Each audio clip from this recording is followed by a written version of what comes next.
semuanya, Assalamualaikum warahmatullahi wabarakatuh. Selamat pagi nih semuanya, gimana nih kabarnya? Sehat? Atau teman-teman di sini ada yang lagi capek, ada yang lagi lelah, tapi tetap tersenyum, ada? Oke teman-teman, sebelumnya kenalin dulu nih, aku Azkia Nur Fatihah, seorang psikolog. Di sini kita mau sedikit belajar mengenai hal yang sering kita rasakan tapi jarang kita bicarakan. Coba ada yang tahu nggak sih? Hal yang sering kita rasakan tapi jarang kita bicarakan. Ada yang tahu? Ada yang tahu? Ayo. Nah, betul sekali. Kesehatan mental.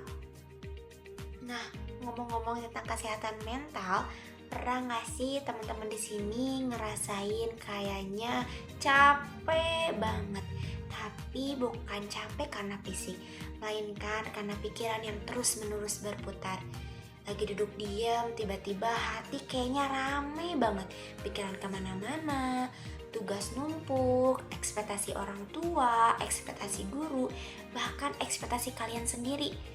Rasanya udah kayak, kok hidup berat banget sih? Ada yang pernah ngerasain?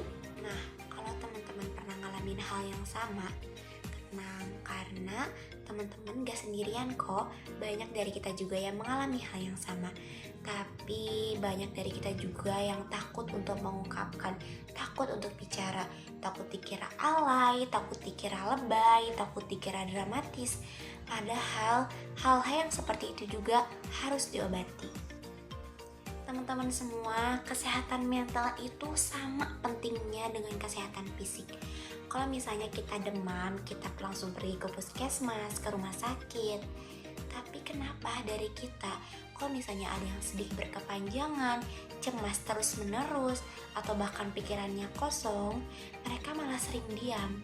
Padahal hal-hal yang seperti itu juga sangat harus ditolong.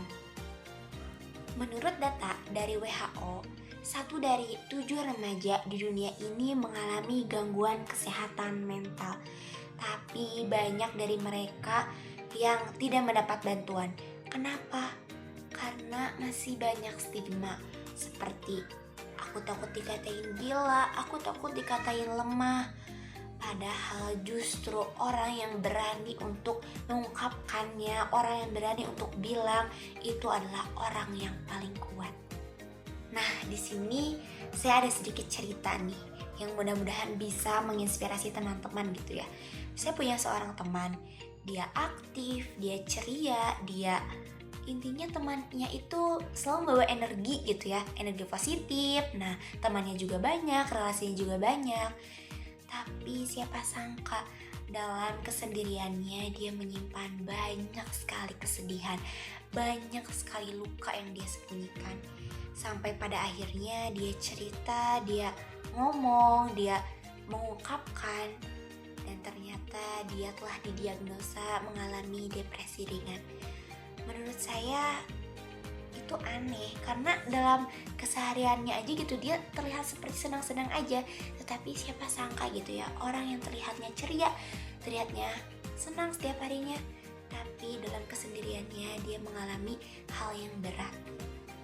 Nah, dari cerita tersebut gitu ya, saya sadar bahwa kita tuh gak bisa ngelihat orang itu by the cover gitu. Dari apa yang kita lihat aja, ternyata dalam kesendiriannya dia terpuruk, dia terluka, bahkan dia bingung gitu harus kayak gimana setelah terjadi hal itu. Nah, makanya teman-teman semua di sini penting banget nih buat kita semua, pertama tahu perasaan diri kita sendiri. Tahu diri kita sendiri, kenal lebih dalam tentang diri kita sendiri.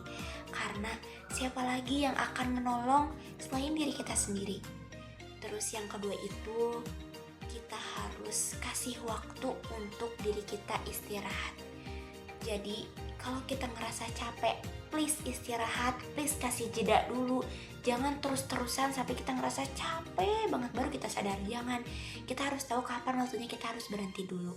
Nah, sama ya yang ketiga, kita gak boleh nge-push diri kita terus-menerus, karena itu akan membebani kita, membebani kesehatan mental, bahkan fisik juga gitu. Nah, dan yang terakhir, kita gak boleh banget, kita harus apa ya, intinya kita harus cerita aja gitu sama teman terdekat, sama sahabat terdekat, sama keluarga. Kalau misalnya malu gitu ya, kita cerita sama orang terdekat, sama orang yang kita kenal, boleh banget kalian cerita ke orang yang profesional kayak psikolog. Nah, boleh banget ya, itu tuh sangat membantu gitu ya. Jadi jangan sungkan untuk cerita. Nah teman-teman semua, jadi mulai sekarang yuk kita sama-sama gitu ya menyayangi diri kita sendiri, menyayangi dengan sepenuh hati, cerita ke orang yang bisa kita percaya. Nah tapi jangan juga kita misalnya ada orang yang cerita ke kita tapi kita malah ngejudge, jangan. Karena kesehatan mental itu bisa menjadi tanggung jawab kita semua. Terakhir, mari kita sama-sama menjaga kesehatan mental kita. Karena apa? Ya, karena kita berhak bahagia. Oke, that's enough from me. Terima kasih teman-teman semua. Wassalamualaikum warahmatullahi wabarakatuh. Sampai jumpa kembali semuanya.